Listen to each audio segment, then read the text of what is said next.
and welcome back to the Kimberly Lovey podcast. I am your host, Kimberly Lovey, and today I am joined by my all-time one and only favorite, Becki.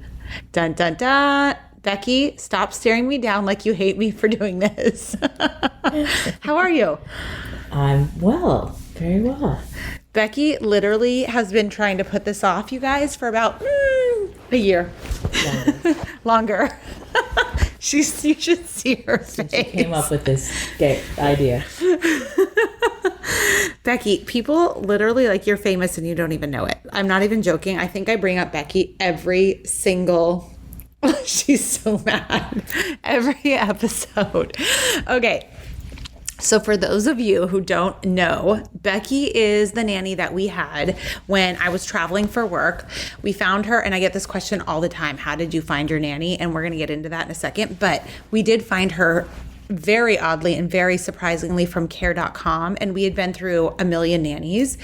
And she entered our house and her confidence was just unparalleled. So basically what had happened was I had been on maternity leave with Charlotte. So I already had the 2 kids. And then we departed ways with our prior nanny unexpectedly. And she walked in and she was like totally unaffected when I was like, look, I'm going to be traveling all the time. I'm not going to be home. I have a 4-month-old and a 20-month-old. Carter was 20 months. And so we basically need someone to keep our house together. We need someone to like do the grocery shopping, help us with anything and everything besides cleaning tasks. And because we have a separate role for that. And it's a lot because it's 2 under 2. And with all due respect to my son, it's not like he was the most advanced, and Charlotte was not nap trained. And I was just like rattling off all this stuff to her. And she looks at me, she goes, oh, I get it. So you need a wife. I'm like, that is exactly what Brian and I were saying. We need a wife. So from that moment forward, she just didn't even bat an eye. And I'm like, oh, this woman is going to sink hard or she's going to swim. But she has 4 days to like train with me and then I'm out. So that was our initial perspective. I went for a week. I come back and I was like, so how was it? And I thought she was going to be like, I'm leaving. I thought for sure she was going to walk. And then she's like, oh, it was great. Yeah, it was fine. We had a great week. Oh, we did this, we did that. I'm like, wait, what? She's like, yeah, oh yeah, it was great. So, and I did your grocery shopping. Everything's good. Yeah.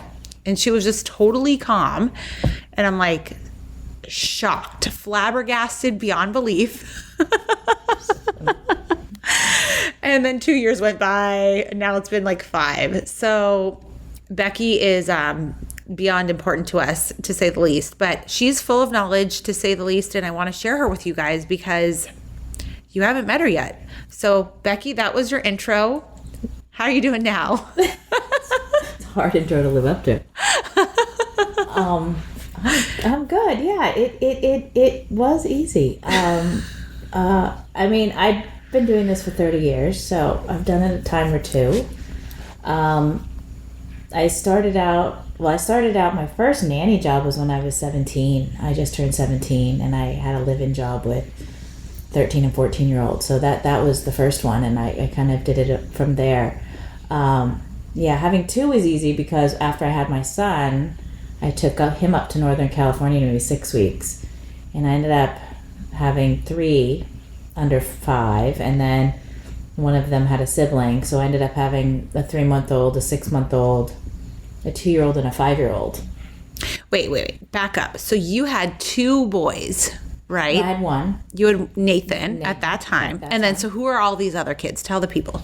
Okay, so my high school boyfriend actually worked at a sandwich shop in Santa Monica Mall, and his boss, I had babysat for him in high school, and so I had talked to him after I had Nathan, and I really didn't have a job, and I was a single mom, so I had to figure something out. And so he said, hey, we're moving to Northern California, to Marin, and why don't you come with us? We have a room for you guys. And then the next door neighbor has a 2-year-old. Mm-hmm. They had a 5-year-old. Mm-hmm. So then I had Nathan, who was 6 weeks or 8 weeks at the time, and then a 2-year-old and a 5-year-old. And then the 2-year-old, when Nathan was about, I don't know, 5 months old or something, 4 months old, her mom had another baby. So then when she was 2 months or 3 months, I think Nathan was 6 months, then the 2-year-old and the 5-year-old. So then I had all 4. Oh my God, that sounds like my worst And nightmare. I was 21. Oh my God. So you were like in the thick of newborn land, and then you were and that was your first baby too. Yeah, my first baby. And you were taking care of like 18 kids. But I had been, at that point, I had been a nurse, and I got my nursing license, and I had been a midwife's assistant, and back then a doula, labor coach, which we didn't call it that. I think I had one of the first doula classes there was back then, but yeah, people didn't know no one had a clue back then. I mean, that was 35 years ago. That's what Lori Dorman said when she was a doula. They didn't even call it that. The photographer that was on my podcast. No, I was a midwife's assistant, and I helped during birth with midwives and stuff. So yeah, no, they didn't call it that. I was in one of the first doula classes, the first doula class that there was, that they called it that, and there was no certifications though. You just took the class. It wasn't like, there was no newborn care specialist. That's a new thing, and there was no anything actually. There's no anything. Yeah, that's so crazy. So yeah, way back. But yeah, it was so yeah. So having 2 kids is nothing compared to all of that. So okay, so then what was your impression? So once you came into our home, and so basically Becki had lived with us then for 2 years because I was working and Brian was working, and so she had our 2 kids. Well, let me go back to why, because technically I wouldn't have had this job, and why I was on care.com, because I don't recommend it to anybody. There's a lot of scams. Right. You really can't, and I don't recommend it. They don't curate it well.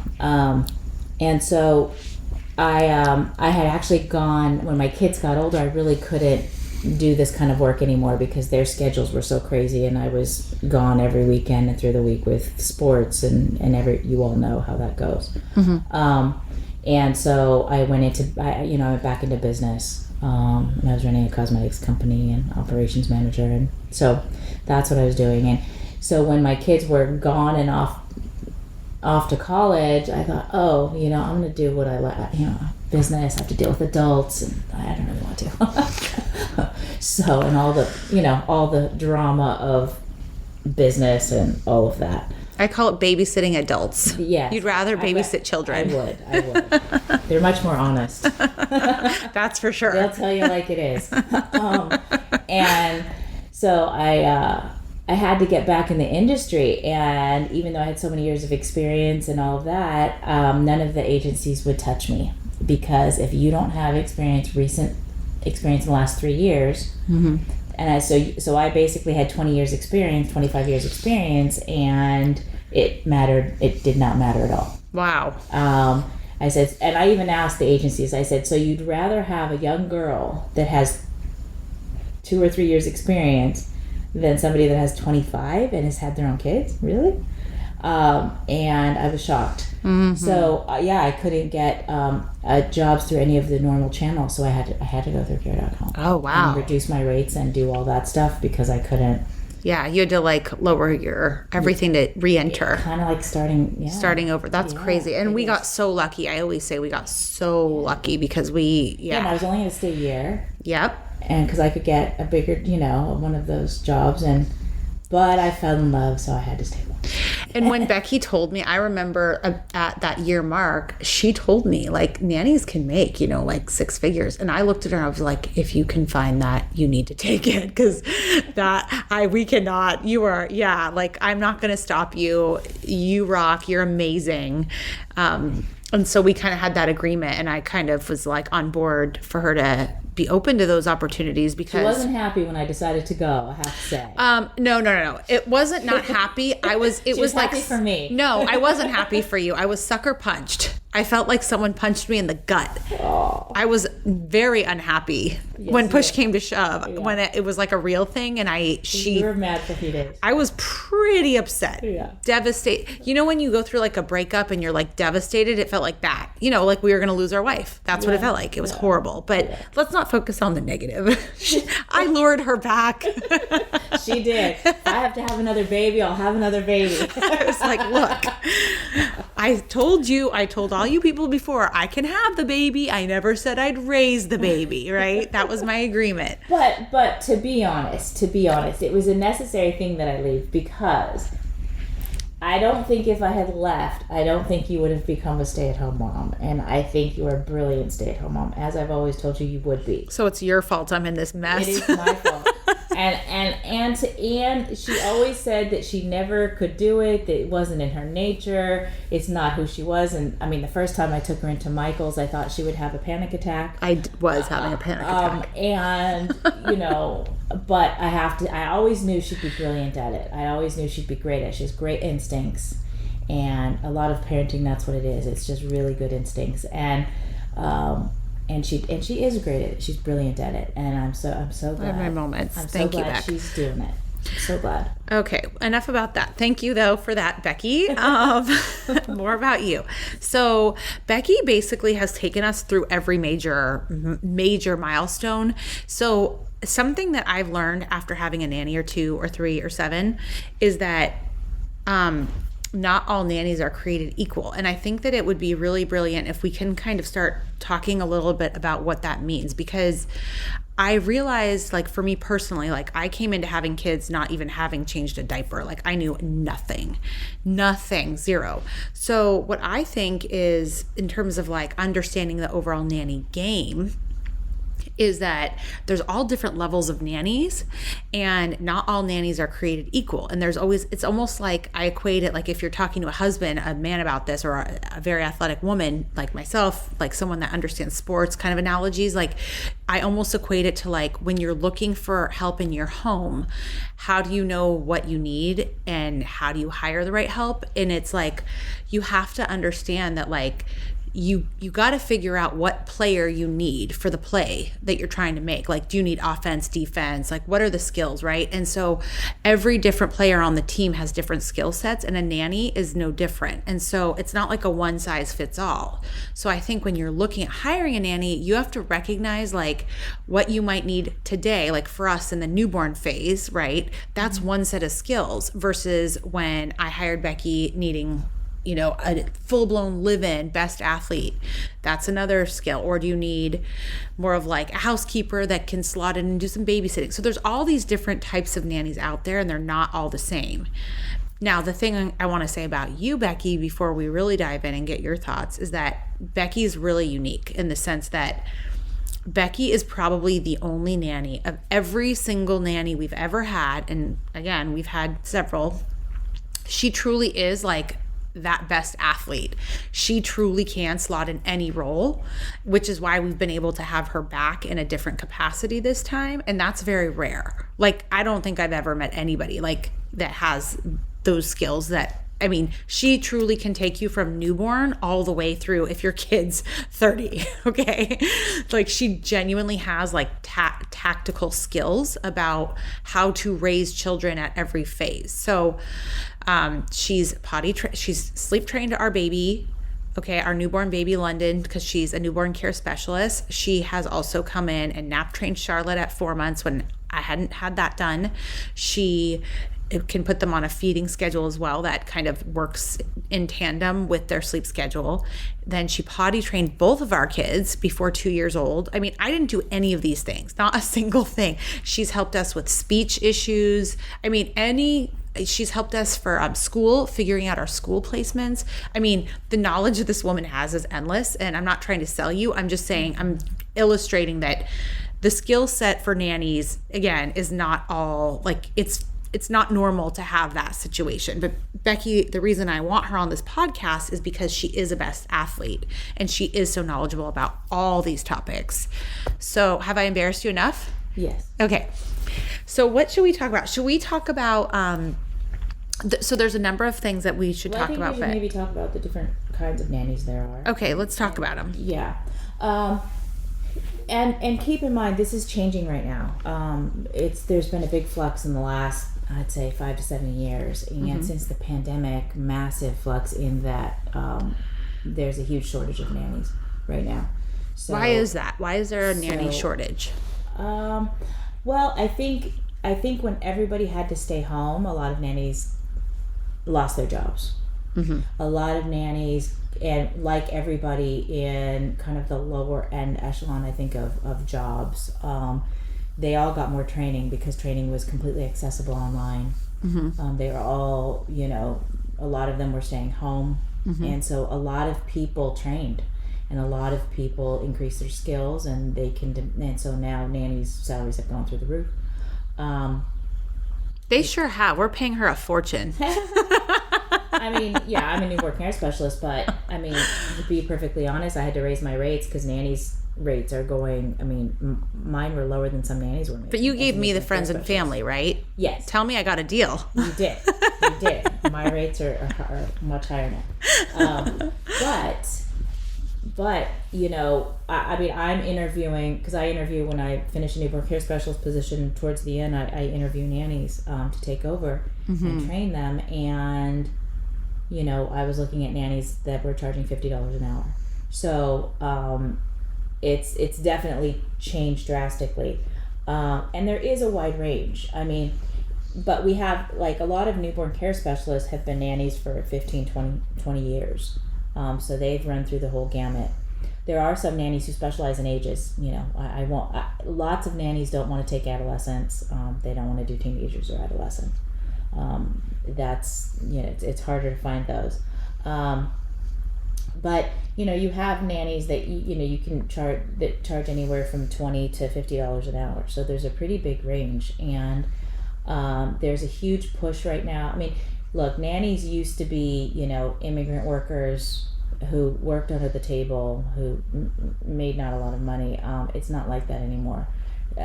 Much more professional. We now have the INA, International Nanny Association, which is really advocating for household workers in that they're on payroll, that when they get sick, they can have to, they get disability, they get unemployment, they get all of those things are being paid on the books, which is a different thing than how it was, 10, 20 years ago. And a lot of politicians actually have, back in the day, lost their ability to run because they found out that they were paying household help under the table. Oh, wow. And that was happening about 20 years ago. And so now it's become much more, it's harder and harder to pay nannies and household help, and the same thing is starting to happen for housekeepers. That's you're gonna start seeing that a lot of housekeepers are gonna want to be paid on the books. That's interesting. So it's much more it's tougher to find nannies now who are willing to be paid under the table. So that's something that everybody has to consider. There are agencies and businesses that actually do that. They actually they take care of all the HR basically for your household help. Oh, that's which helpful. Is great. And I'll give Kim the some names of some companies that do that so she can put it on the podcast. But they do everything. They run the checks. They just do a direct deposit. You just from your bank account, and amazing. They take care of all of the HR, which is. It makes you legally compliant. They do the W4, W2. They do all of that, so it makes it much easier. But you have your basic nanny who's just getting into it. Your college student, your somebody who babysat as a teenager, and they're getting into it. They're starting out as mother's helpers, which is a good option for people who are staying home with their kids who just need extra set of hands. Then you have nannies who work for 5 to 10 years. Then you start getting into career nannies who've been doing it for 15, 20, 30 years. They're more on the professional end. They're making 6 figures for sure. I've met nannies who are making $200,000 a year. That's crazy. So, well, I think it's so important to talk about that. There's different kinds of nannies is because what I see all the time, and I think this was probably even happening to us, is that, again, nobody talks about this shit, right? No. So here's the thing, is that if you are a mother or a parent and you're trying to get help in your home, I think where people get in trouble, like where they keep hiring nannies that quote unquote aren't working out, I find that often it's because they're not really understanding fully what it is they need, and they're not articulating that as a result. And sometimes it's hard to know what you need, right? Because when you have young kids, like the phases change so quickly that like your needs change with that very rapidly. Yes. So you can go through many nannies, and that's what happened with us. We had so many different nannies because we had different needs. Like we went from needing a part-time nanny to, mostly full-time, to then needing a live-in, and then we needed and then moving and a night nurse. So like our needs changed really rapidly. And I just feel like I keep hearing like friends of mine saying, oh, it's not working out with this nanny. And it's like, turns out that they were thinking they needed a full-time nanny, but they really wanted something totally different, like a housekeeper that needed, that was able to help, which is very, very, very different. And that's something that's definitely happening now. I mean, most nannies, for one, most nannies are asking for contracts now, which wasn't a thing ever. Right. And in their contract, they will specify that they don't do anything that is not kid related. And so if you leave a sink of dishes for them to clean Monday morning, they're not going to do it. They're not going to fill the dishwasher. They will take care of all the dishes they, create, feeding the kids and cooking for the kids. But as far as, the house goes, they, most nannies now expect that. Now, you do have some nannies who are willing to do it, but my suggestion is to be very clear and set that out in the contract.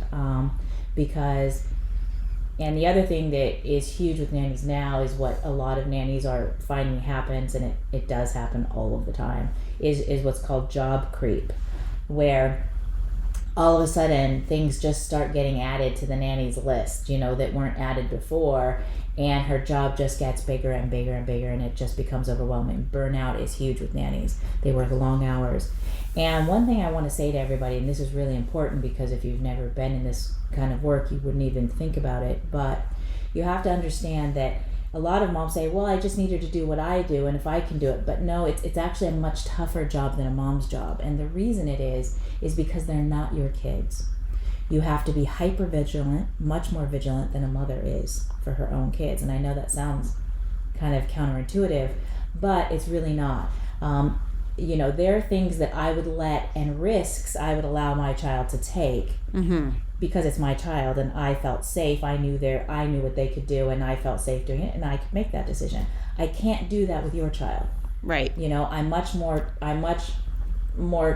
conscious of that and let them do probably less than I would let my own kids do, because I can't make those determinations. It's not fair for me to, allow risk for your child. Right. Because maybe you wouldn't allow that risk for your child. And so we have to be hyper vigilant. So we have to be hyper, where you'll take your eyes off your kids, we can't. We can't just set them in front of the TV because I have to go run and do something right now. We're not paid to do that, right? We have to be on it much more. We have to manage our time much better. And we can't just leave the kids sit where a parent would. A parent would be like, I'm having a long day. You guys just go play in the corner. I'm going to go sit and read my book for a minute. Like, we can't do that. No. And so we don't have downtime. The normal downtime that parents have throughout a day, we don't have. And, if we have another important thing that I'm hearing from a lot of nannies is that, when the baby's napping, they expect them to do all the other work now that the baby's napping. And when you're having a 10, 12-hour day, you need a break. You need to be able to sit down, to eat, to look on your phone, to just relax for a minute. By law, you're supposed to have breaks as well. By law, you are. And as domestic workers, we generally don't get those. And more because, we're responsible for the baby all day. So it's really important to realize that your nanny has actually a tougher job than you do. They're on it all the time, and it's a huge responsibility for the safety of somebody's child. Huge. It is. And I'm so glad you made that point too, because it lends it. I love the point about that, you definitely don't have the luxury of making more calculated risk decisions, and so you're more conservative. But I also love the point of it's not the same as the mom's role, right? I love that. I think that's so important to highlight. And I also have to say that, it's for Brian and I, it's always been, and I know this is not popular, so for folks listening, I'm fine if you don't agree with this, but I'm just sharing our perspective that anyone that has like a larger house, or really frankly even just your apartment, but especially if you're in like any kind of house, it doesn't need to be a huge house either, but just a house, which is a larger space by definition, versus say an apartment or a much smaller like studio setup, separating the cleaning of the home versus the nanny position, especially when your kids are very young, to us has always been very important. We always keep a housekeeper separate from a nanny. Very important to us, because we always want our nanny to be able to focus 100% on the children. And anyone that's had young children, especially if there's multiple, and had any kind of home, it is a lot of work. It is a ton of work. And again, if you're a mother, maybe you can find ways to like make it happen, like Becki was just saying. But if you're working and your job is to take care of children, I mean, that's a huge responsibility. So we just never ever wanted to make it like putting our nanny in a situation where she has to turn her back on, especially a young child that can get into so many things, because she feels this pressure that, oh my God, I have to go do the laundry, or it's just too much for one person. It is, and definitely the children's safety will be compromised. And a lot of parents will say, well, no, I expect them to do that if they, their downtime. In downtime, but the nanny needs some downtime too. That's how you. Or no, if they can get it, fine. If they can't, but actually that's not true. And what ends up happening is the list of household chores is a list, right? And everyone can see, oh, that's not been done, that's not been done, that's not been done. The things that aren't on your list is, have I engaged this child intellectually today? Have I been talking to them and expanding their language all day? Have I been teaching them, helping them to learn to crawl? Have I been reading to them? Those aren't on the list. No. And your child's development is completely done through interaction, especially when they're young.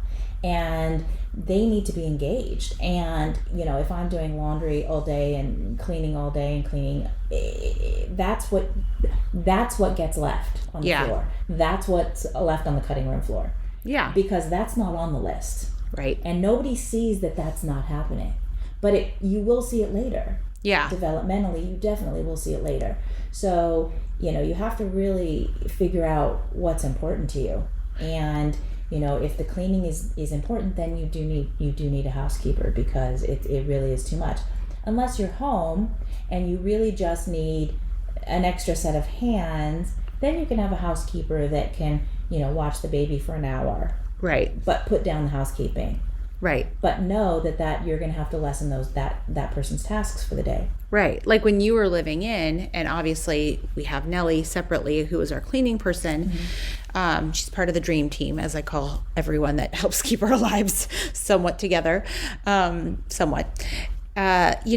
were doing things with our kids that, I still don't even do as a stay-at-home mom, really engaging them physically, mentally, intellectually. You really are very hands-on as far as when you're taking care of a child, and you meet them at the level that they're at and you push them. Becki can come in and actually pinpoint your child's strengths and weaknesses. And she would tell me things about my kids, and half the time I wouldn't believe her, because she'd say, Charlotte said poop or something. And I'm like, okay, she's 4 months old. That's not true.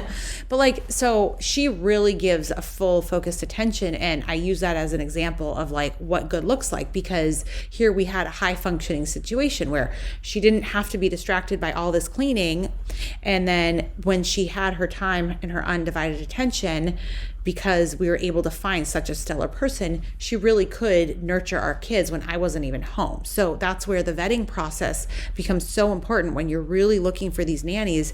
That's what I think is, that's why I really think this topic is so important, is because you have to be really clear about what is important to you. And for us, giving our kids that nurturing, loving attention and making sure that we're just really making sure that they're advancing physically, emotionally. I mean, there were things that she'd go to the park and she'd be showing Charlotte how to climb the wall. And, the way that she would do it, I would be able to learn how to do that.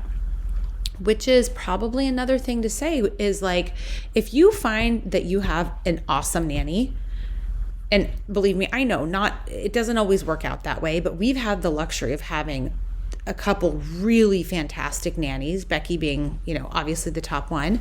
But if you have someone like that, I would recommend that both you and your husband become a student. Watch the nanny interact with your child, like learn from them. Use it as an opportunity to learn. And for us, it started with Delia. She was our first night nurse we had. And Brian and I was up... Newborn care specialist. In California, it's illegal for us to call ourselves night nurses. Oh, okay. She was a newborn care specialist. Thank you, Becki. Mm-hmm. See, she keeps me honest. Mm-hmm. But Brian and I, we didn't have any experience with kids. And let me tell you, when you bring home a baby and you have no idea what to do, and even if you do know what to do, when it's your child, it's still freaky. So we use that as a chance to learn and to really soak in the experience, even though I was getting up every hour breastfeeding. And I mean, it didn't necessarily save me a ton of sleep. It definitely did on the back end, but be a student. I mean, I have learned, God, I can't even tell you Becki is like my mommy mentor. I mean, there's so many things I've learned from her. It's insane. So I would just say to the parents out there, if you do have a nanny that you really trust, that you've vetted and you've done a great job hiring them, then be a student and learn from them and soak in their knowledge as best as you can, because I mean, you can't pay for that kind of stuff. I mean, that's just incredible. Yeah. And I think a huge thing also is that Kim's a great student, and even though she may have ideas, she's open to everything, which is really important. And I run into this a lot. I tend to prefer now as a newborn care specialist working with new parents, unless they're a repeat like Kim. And the reason is because they don't have a lot of preconceived ideas. And what I'm finding a lot these days, it's always been so, but not nearly so much as now, is that people are getting into these theories of child rearing, these theories of child development, these systems, whether it's RIE, whether it's gentle parenting, whether it's whatever it is, this kind of sleep training, that kind of sleep training. And the problem with that is, and they're people are committing to them. And one of the things actually we were just talking about the other night is that change is a good thing. And if something's not working for your child, yourself, or your family, change it immediately. Don't spend lots of time in it. And people get so locked in before they have babies, they do so much reading, and they're like, oh, that's my style of parenting. That's how I am. Yeah, that's my style. And the thing I say to them is, it's not about you. Mm-hmm. It's not about you. It's about that child. And the thing is, we don't know who that child is yet. Mm-hmm. And that philosophy may work great with the child you have, and it may be the complete worst thing you can do.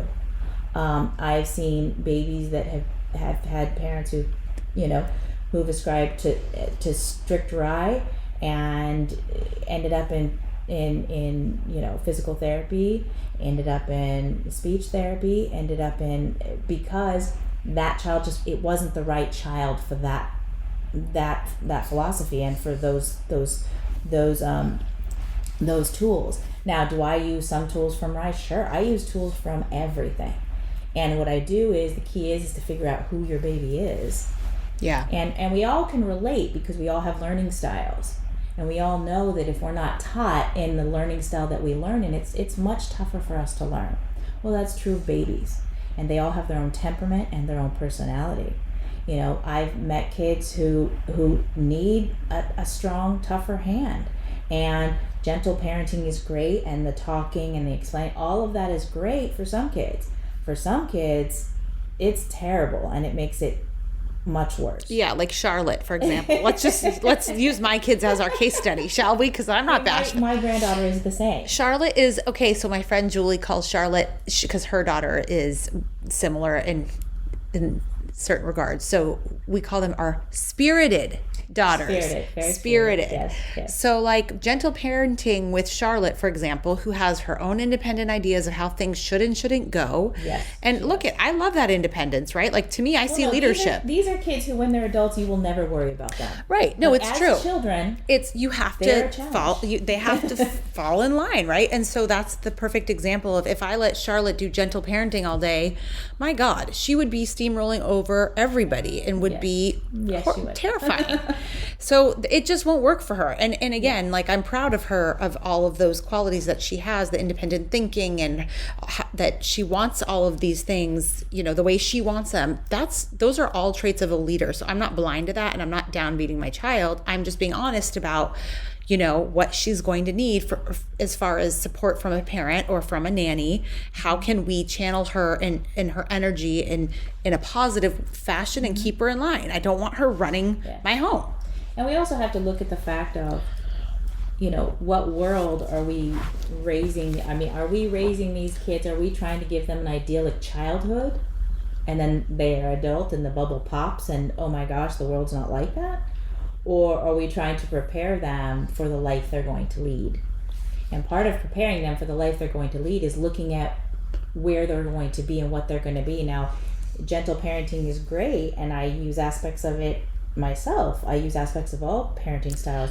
But when you go completely that way, the problem is they're going to be in schools, they're going to be in jobs that aren't going to ascribe to that. And they're not going to be treated that way. So it's really important that kids are able to navigate many different ways of being, and of that they can be in an environment like a karate class, that you don't speak unless you're spoken to, that you sit there quietly, that they don't care what your opinion is, that it's a very much autocratic kind of situation. And if you only ascribe to one philosophy, they're not going to be able to navigate that, and if they want to do it. And I think it limits their options, it limits their choices.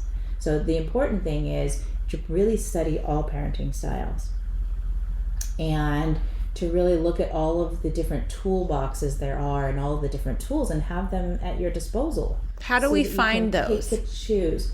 Well, I'm going to write a book, actually, and that's something that I want to do, because it's not a common philosophy. But when you're around kids enough, and you realize even within one family how drastically different they are, and we think we know who our child's going to be, and we don't. You don't. Because Carter and Charlotte could not be more opposite, truly. They are completely opposite people. And like Becki said to me when we were looking for schools, which kind of lends itself to that discussion, I was like, I have no idea what kind of school. Is it Montessori? Is it Waldorf? Like, what is all this? And she kind of went through methodically with me, and she said, look, I think your kids should be in this kind of school, but for very different reasons. And we talked about it.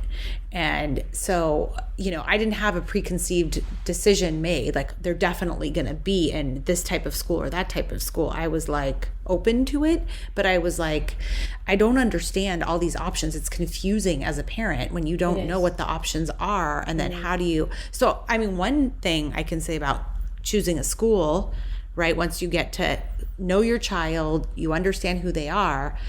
Once you think that, okay, we're ready to put our child in school, we should definitely start touring different facilities. So that was something I had done, like just for preschool even. I looked at our local, a number of different local preschools and things. And there was, the Temple, there was Montessori, different Montessoris. There was the one that it's more traditional. I don't know what you'd call it, but our kids' current school, which is a much more kind of school, traditional school environment at 3 years old, so it really does depend on your child. And it's like, I knew I wanted my kids to be in a smaller environment, not real freestyle, more traditional and again, because Charlotte needs to be reined in and Carter needs to be engaged and in a smaller environment so that his mind doesn't start wandering off. So like very different reasons for them to be in that environment, and they've thrived. But we talked about it, and I didn't have a decision made in advance because that would be crazy. Yeah. And for preschool, I recommend that they be in the opposite environment. Of what they need? Of who they are. Oh, okay. Of who they are. Because if you have a very, Carter's pretty buttoned up, he's pretty regimented, he's, preppy, straight and narrow. Very straight and narrow. Being free, creativity, all those things are a little more, tougher for him to deal with. He likes knowing what's going to happen, how it's going to happen. He's very orderly. He's Mr. 6-year-old businessman. So, type A, just linear, everything. And I find that, and the reason I say that is because for preschool, it gives them a chance to kind of stretch that other side of themselves, because again, they're going to be in situations where it's going to be important that they have those skills, and if there's never a place for those skills for them to learn those skills, they're not going to, and they're going to be uncomfortable, and they're not going to have as many choices.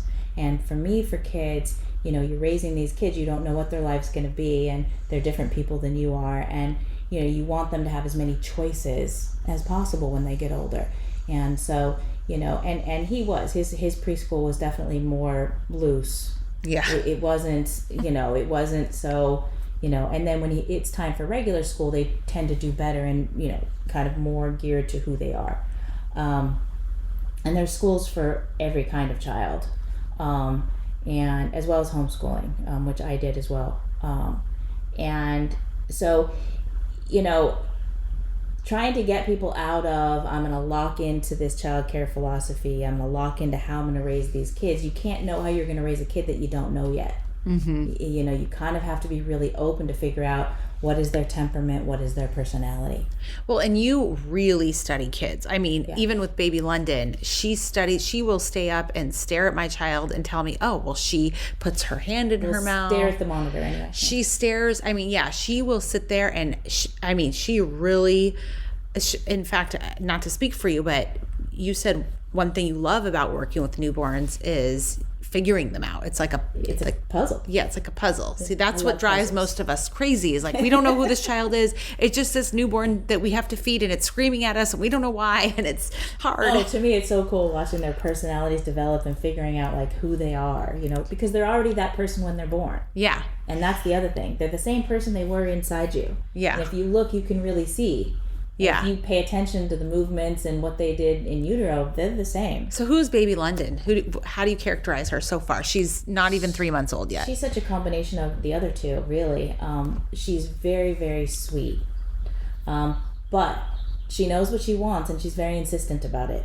She's very insistent. She cries loudly. She yells. And when you don't do what she knows she wants, she's not happy about it and lets you know. So she's very vocal, but yet super, super sweet too. And very easy. She's much more easygoing than the other two. Oh, God, this is hopeful, Becki. which is a good thing, because she's going to have to deal with the other two. She's really not going to have a choice about that much. She's going to have to be more easygoing with those two. But she's really, really a sweet baby, and smart, really smart. She's very vocally, and she's language is a thing for her. So teaching her more than one language would probably be a good thing. She's knowing words. I had her conditioned to words at 3 weeks, which is the earliest I've ever done it. Tell them people are going to be like, what are you talking about? Because it truly is unbelievable what Becki did with her. It would seem that she understands language at 3 weeks. And while she really doesn't have an understanding of language, you can condition them to words, just like a dog could be conditioned to salivate when the bell rings, right? Same with babies. If you talk a lot to them, and you can see when they're locking on things, and if you tell them the words to them, they will realize that certain actions are associated with those words. And so, she was now I'm even forgetting. I blend them all together. What was the first one she did? The breathe. Oh, breathe, right. That's always my first one. I should know that. So usually with babies, because I'm feeding them with bottles at night, starting at about 2 or 3 weeks, I always teach them the word breathe. And that's because when you feed a baby a bottle, because it tends, even when you're pace feeding, it tends to come out so fast that they'll gulp, gulp, gulp. They don't breathe, and then they choke on the milk because they don't have a chance to breathe. So what I do is I teach them the word breathe, and I'll pull the bottle out and they'll breathe, and I'll say breathe, breathe. There you go, breathe. There you go. And you do that, and she learned it in probably 2 or 3 days. And so then when I tell her to breathe, she stops sucking, she breathes. I say, there you go. And she and there you go is one of those things that I told Kim now with a lot of the parenting techniques now, saying good job is not considered the best thing to do, because you're basically giving your praise and you're saying that that's good. Whereas I use there you go because it's basically something they chose to do, they wanted to do, and they achieved it. So they're not always seeking others' approval. Right. The thing that it is giving them approval, but basically it's telling them that they met their goal, which was their right. goal. It's like self-approval. Kind of, yeah. Yeah, I love that. So, she does that to this day. She'll go fast, and I'll remind her to breathe. And after she learned the word breathe, then once I told her in a feeding the word breathe, and she would breathe, and I did it a couple times, she would continue doing that through the rest of feeding on her own. She's be like, oh yeah, right, that makes it easier. She literally does. I was stunned. Keep doing that. And so since then we've learned lots of other words. I also teach them the word stop. And the reason I teach them the word stop, I don't know if anybody has heard that these COVID babies are kind of crazy advanced as far as a lot of times their physical, and we have a lot of them crawling at 6-7 months. And I don't know that they figured out why that is. Is it that they've just had more parental attention and more attention and more teaching? So babies born during the COVID period, Yeah. not necessarily that they had COVID. Not that they had COVID, that they've been born during the COVID period. Mm-hmm. So I teach babies stop because I had my babies were crawling at 6 months, and there's nothing worse than having a baby crawling who can get everywhere, who does not know any words, and who doesn't know stop, doesn't know what danger is, has no concept of anything. And they're kind of dangerous, even when your house is childproof. Yeah. And so I teach them the word stop I start doing that about 3 or 4 weeks as well. When they get really upset, I'll tell them stop, and then the way you condition a child that young is, I'll say stop, but I have to make sure I have the solution to whatever it is that they're upset about. So if she needs a pacifier, I'll say, when she's, kind of losing it a little bit, I'll say stop, and then I'll give her the pacifier right away. So she knows that when she hears the word stop, she knows that the fix is coming. And so that's how you condition them to these words. And what else did I teach her? Patience, same patience. idea. Yeah, same, before a feed, when we're getting ready for a feed, and babies will tend to just really lose it and get upset and frantic and start kicking and screaming, and I taught her patience. So when I say patience, when I'm putting the burp cloth under her chin, she actually stops. She stops, she's still, because she knows she's now learned that it's coming. If I say patience, it's coming. So, and then we've taught her all kinds of words of things that she likes. She likes the light in her room, so she knows light. She knows mirror. She knows smile. We started teaching her to copy sticking her tongue out pretty early. She knows tongue. And so, I think we counted, she knows about 15 or 20 words that she can.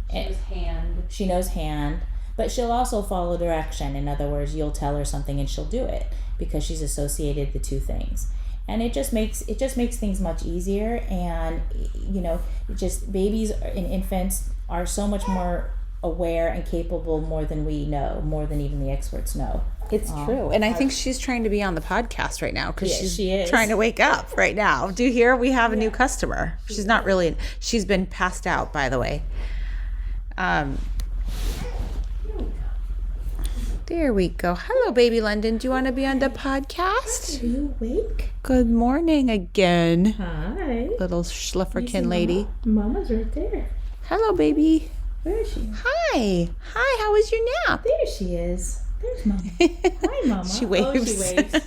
Yeah, she waves. She's 2.5 months old and waves hi. Look at, she waves. Yeah, hi, Mama. Oh my gosh, this baby. Hi. Oh, thank you for the big smile. Thank you. Oh my God. She is so cute. We're podcasting with Becki. Yeah. Yeah, you and Carter and Charlotte will have your own podcast one day. So, well, maybe what we can do, oh my gosh, that smile's to die for. So I would like to do a part 2 of this because you know what? I really want us to talk about things that people don't talk about, like hemorrhoids. Yes, that's a good one. So we kind of talked about how to pick a nanny. We should talk a little bit about how to sleep train the baby. I had mastitis. I shared that with folks on the last episode, and Becki coached me through that. And we should probably pick up on some of these other topics. So what I think we should do is pause it and create a second part because this has already been 50 minutes. Can you believe that? Yes. I knew Becki was going to love podcasting. And she was like, no, I don't know. I have to prepare. You said I love podcasting. Well, so why don't we pause it? And then what I'll do is we're going to publish another episode and we're going to talk about hemorrhoids, mastitis, breastfeeding, also things like when she won't stop smiling at me. She's so happy. Yeah, because you slept. Also talking about when is my child ready for potty training and what to do when your baby has a fever. So I think talking about how to pick a nanny in a school for your child is really helpful. And I think we'll just leave it there for now. So does that sound good? We'll pick it back up. Okay. Yeah. All right. Thank you guys so much for listening. This has been so fun. You guys can see why I'm in love with Becki and why we've needed her in our home because she's truly a wealth of knowledge and it just is amazing to have this kind of information. And I feel selfish not sharing her with you guys. So check back for part 2 and we'll see you again soon. Thank you guys for listening. Rate me 5 stars on Apple. London, can you say bye? Say bye, London. Say bye. Say bye, everyone. Oh, good. Okay, no sound came out, but she was trying. All right, bye, guys. All right, that is it for today. Now, as you know, some of our best conversations actually happen after the show. So I want you to find me on Instagram at Kimberly Lovey and let me know your thoughts about today's show. You can screenshot this episode and let us know what your biggest takeaway was and tag me at Kimberly Lovey and we can share it on our stories. I will see you again, same time, same place next week.